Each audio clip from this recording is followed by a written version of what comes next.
Good evening, my friends. This is Paul, and today I'm here to share with you my wonderful experiences at Comic-Con 2025, along with a special guest that will be appearing at the very end, so stay tuned. I was not alone this year, though. I actually had quite a few people that came to Comic-Con with me, and I have asked my friends for permission to use some of their photos in this video, so they will be appropriately credited when it is time. As far as how I organized the pictures, I decided that I would put the more safe pictures first in the video. So if there's costumes that might potentially be construed as like immodest or tight or any of that kind of stuff, they'll be more toward the end, and I'll put up a warning on the screen if you want to just skip to the special surprise that I have. But I tried, guys. It's hard to know what a universal modesty standard is, so please bear with me. For those of you that have not watched my previous Comic-Con videos, Comic-Con is short for Comic Book Convention.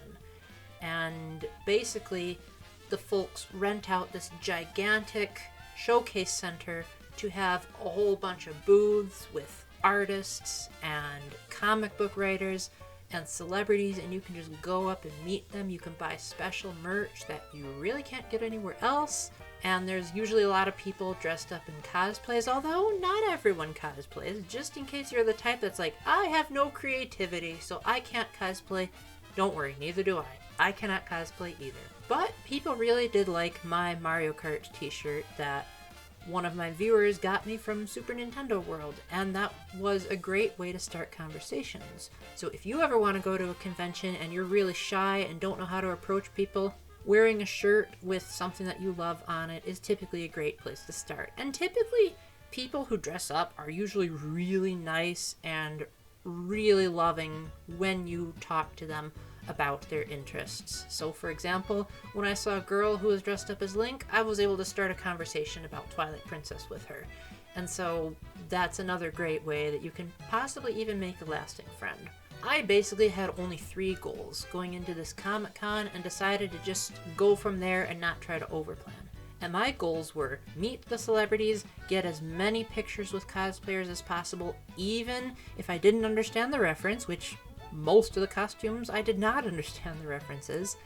And I also wanted to see Joni Brosas, who was a special type of celebrity who was listed as a cosplay guest. So therefore, because she was in that extra tier, there was one time where she was just wandering around the convention and I happened to get a picture with her in it, but then later when I found her booth and realized that she's actually quite a big deal, I got a picture with her, and then I took a picture of her booth so that I can advertise her site to other people. And it was really great that I could get that picture with her for free because she wasn't in the same tier as like the celebrities that you can go up and meet from like movies and stuff. And she had this really enthusiastic personality, really, really welcoming. And I do hope that if you're able to follow her, that you can have some wonderful interactions with her, just like I did. Only one person ended up saying no for all of the picture requests I did. I didn't get pictures of every single costume that I saw, but I don't think there was one that was like particularly amazing that I didn't get a picture of, as I went on Friday, so it was relatively easy to run into the same person twice. And I didn't make any lasting connections with anyone, like I didn't get anyone's numbers or email or anything like that, but we had some pretty good conversations. And for the people that I got to see again, they were all excited to see me, and it was great to be able to say like, oh wow, we actually met up twice, how are you liking the convention?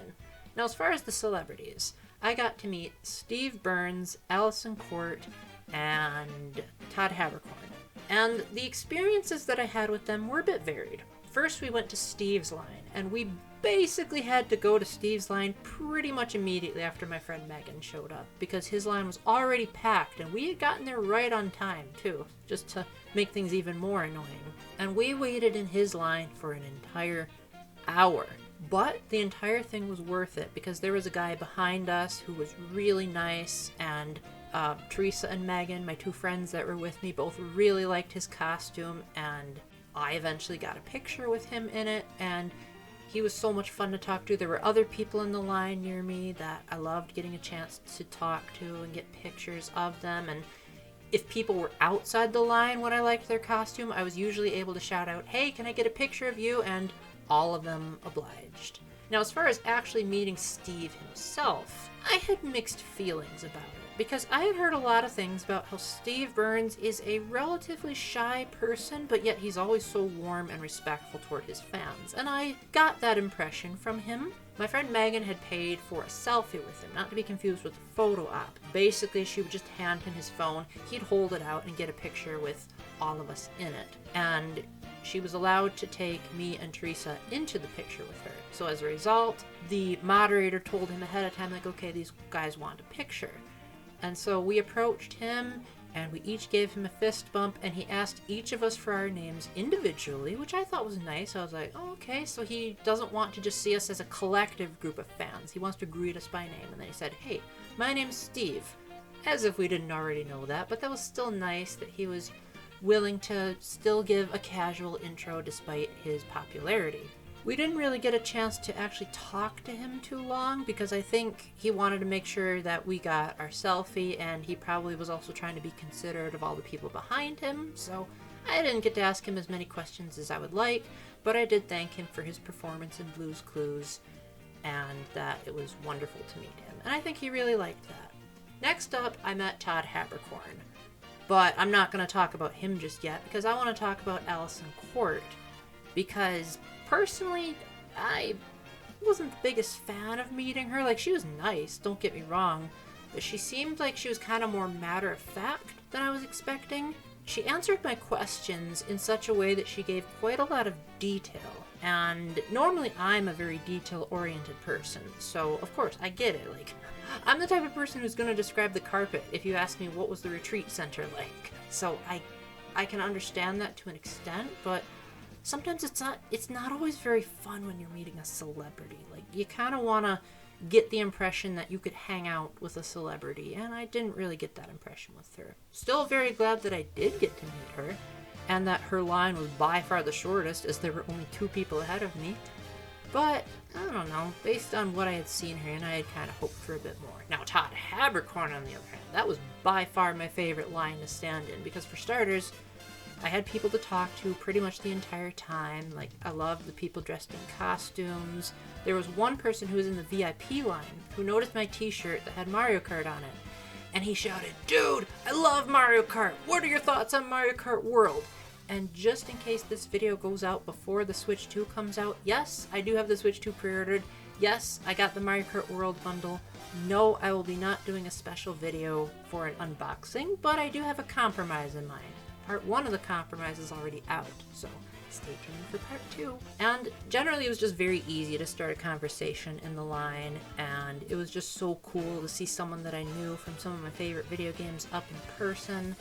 And so once I got to the table when it was my turn, his wife, of all people, was actually the moderator in charge of asking people, like, okay, would you like an autograph, would you like a selfie, etc.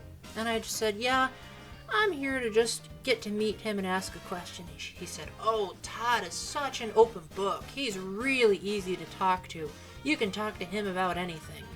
Which made me feel relieved, because I'm like, oh good, I tend to really like being around people who are the open book and easy to talk to types. And she also said that they played Mario Kart together, which, if I'm remembering correctly, I think she noticed my shirt, and that started a conversation about Mario Kart.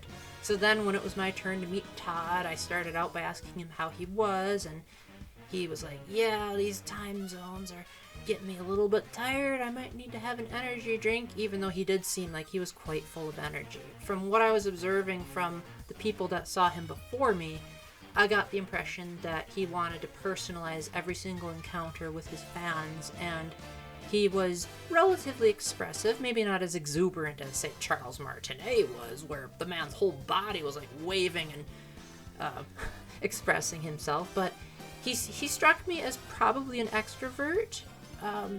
Generally when you hear he's an open book, that typically spells extrovert, but I didn't want to be too sure. I will say, though, that I think he was concerned that we just do small talk, because once I had finished checking up on him, he said, so, what kind of question would you like to ask me? And I ended up asking him a question that was Danganronpa related, although I will not repeat what the question was, because that is a spoiler for the endgame of Killing Harmony. Suffice to say that he was really grateful that I separated the character, and, well, actually he played 2 characters in Danganronpa. I told him that I did not blame him for not liking the characters that he played, and he said thank you very much for that distinction.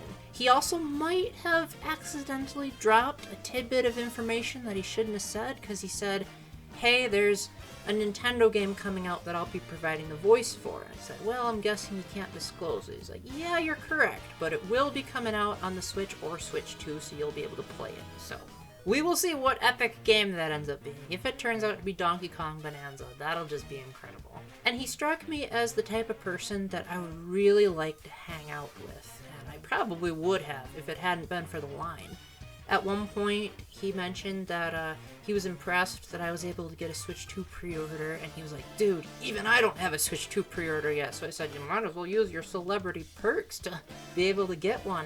So there you go, guys. Even celebrities can struggle with those crazy Switch 2 pre-orders. And I think of everyone I met at the conference, maybe besides Joni Brosas, I think he was my favorite person to talk to. Although, there was one guy who dressed up as Peeves. Of course, you'd have to ask him that because Peeves never actually appeared in the Harry Potter movies, and he was insanely talkative. He came up to us and asked for a handshake, and of course I saw that there was something in his hand, so I'm like, okay, he's Peeves, it's probably going to be a practical joke, but I'm going to do it anyway so I can give him the satisfaction. And sure enough, it was a hand buzzer, but it didn't actually feel too bad.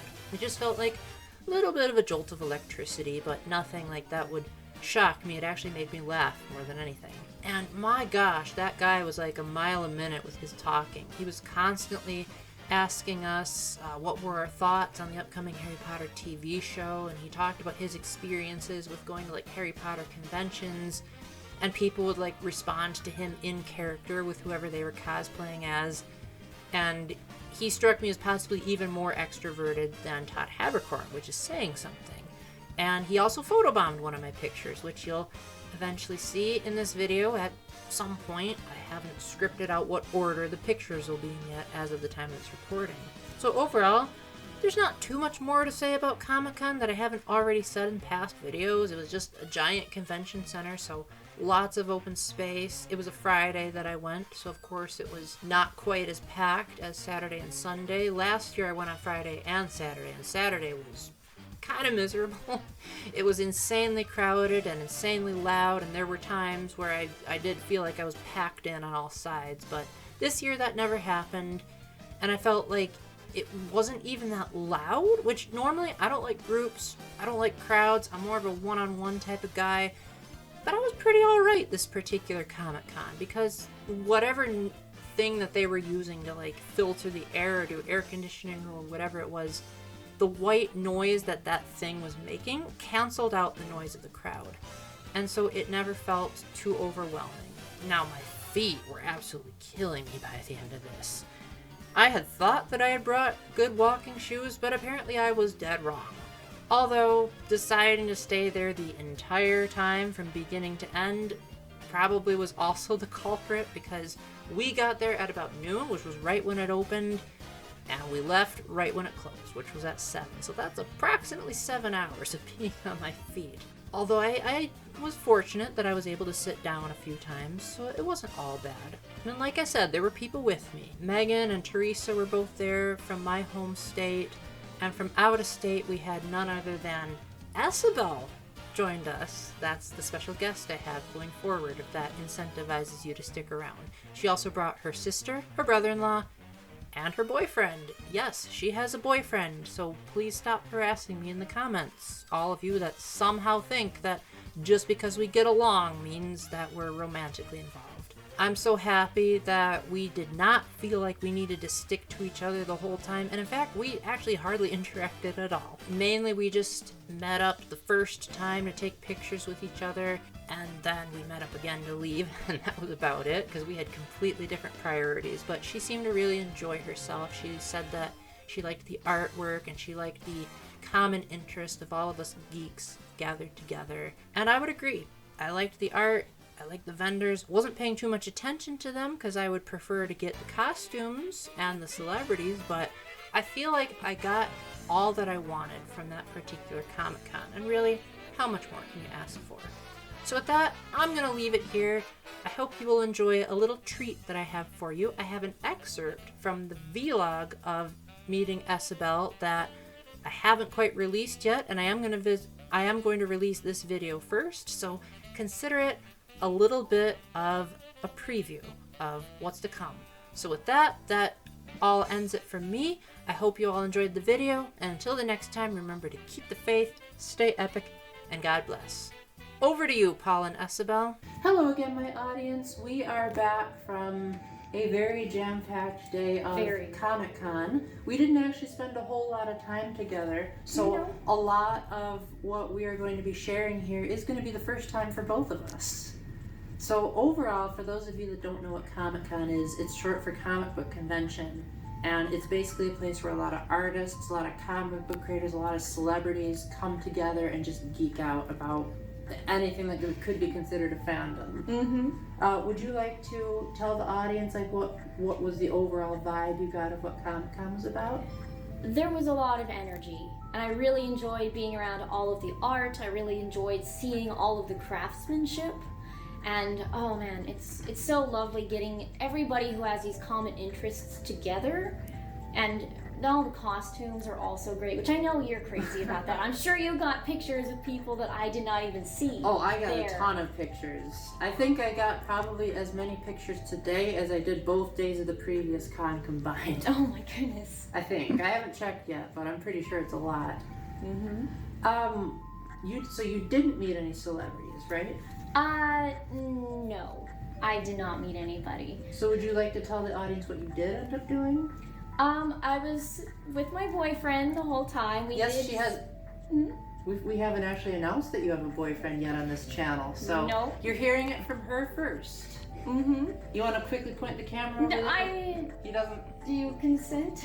I consent. Bring it over. There he is. Yeah, we've been looking around. We went through the entire place and just looked at everything that we could. Granted, our feet and legs started getting a little tired, had a little food after we did that. We just wanted to make sure that we scoured the whole thing, and it was a really good time. I just love seeing all those talented artists. Yeah, I would agree. The art was really great, although I didn't pay as much attention to it as her because I was trying to meet the celebrities and I was also trying to get pictures with the cosplayers. A lot of the costumes this year was from stuff I had never heard of, but I just wanted to try to get as many pictures of cosplayers as possible. I was a bit nervous for a few of them, but I think I was braver than usual. And I was very happy that there were, a few things that I knew. Like there was someone dressed up as Link from Tears of the Kingdom. There was another dressed up as just regular Link. One was Luigi, Loki, a few things that I know about. We also got to meet some celebrities. I got to meet Steve Burns, Allison Court, and Todd Havercorn. I think my favorite was meeting Todd because I was not expecting him to be so outgoing, and he was just really good at keeping conversation flowing. Our camera woman made a bit of a face there, so that's why I was pausing. But yeah, the only things I really didn't like about Comic-Con were how my feet felt after it. I can agree with that. It was definitely a bit sore spending, what was it, 7 hours there? Yeah, we got there pretty close to opening time and stayed until closing, and it was noon to 7. So, Yeah. Well, overall, would you say that it was one of the highlights of the trip, or do you think it was an epic waste of time? It was definitely not an epic waste of time. I don't know what's to come. I would definitely say that it is a highlight, a big highlight, but I don't know. We'll have to see what comes next. I would say that it was very much worth the money, and I would love to go again, and I can't wait to show you guys the pictures that I took, and there were a few that Megan took as well that she's going to be sending me. Oh yeah, my friend Megan was there. I forgot to mention that. I have a few pictures of her that I'll be showing you guys. And as a little bit of a bonus, this is also going to be in the Comic-Con video that I end up doing. So is there anything you want to say to that audience who does not, who maybe didn't watch the vlog? I mean, I've covered my portion. I think that covers it pretty darn well because it was a blast. And that was my own experiences with it.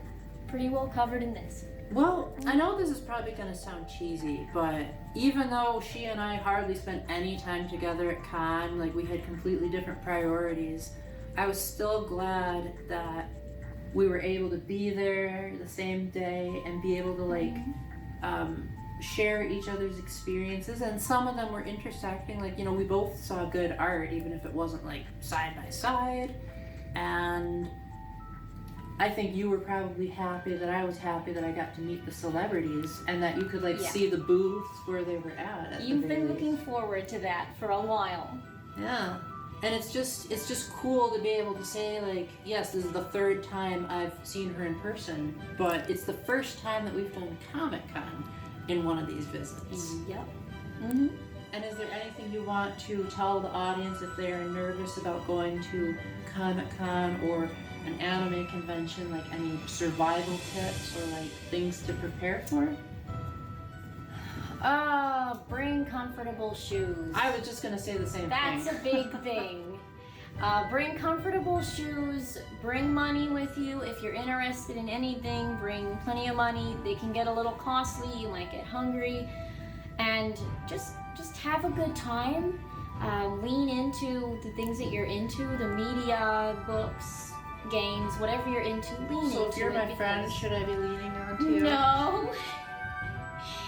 Just make sure that you look for what you're interested in and you'll have a good time. And, you know, be willing to look at other stuff too, because sometimes you may not know a series or you may not know a game, but there's just such cool craftsmanship on some, you know, whatever the art is.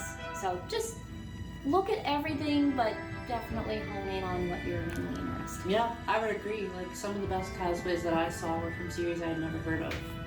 But there was a certain added bonus being like, I actually know that for a change. And I would say everything that she said, and I would like to add, don't overplan. Because there's so much stuff that could happen in the moment, and I just would say, like, it's more about the feeling of having a bunch of geeks together that really makes a convention, as opposed to like, oh, I gotta be here at this time, which is usually what I do. But I said, I'll just have a general guideline of who I want to meet and then spend the rest of the time being spontaneous, which is exactly what I did, and I felt like I enjoyed myself immensely. And to our camera woman, is there any advice you'd like to give the audience? I would say, depending upon how you feel and how your budget's doing, bring a little bit of food, bring a little bit of water. It can get very dry in there, so having some water is very important so that you can stay hydrated and take care of yourself. Especially like food can be expensive inside there. So definitely do that and have good shoes. Well, thank you both of you for your wonderful advice. And we will see you guys around either at the beach or somewhere. All right, bye for now.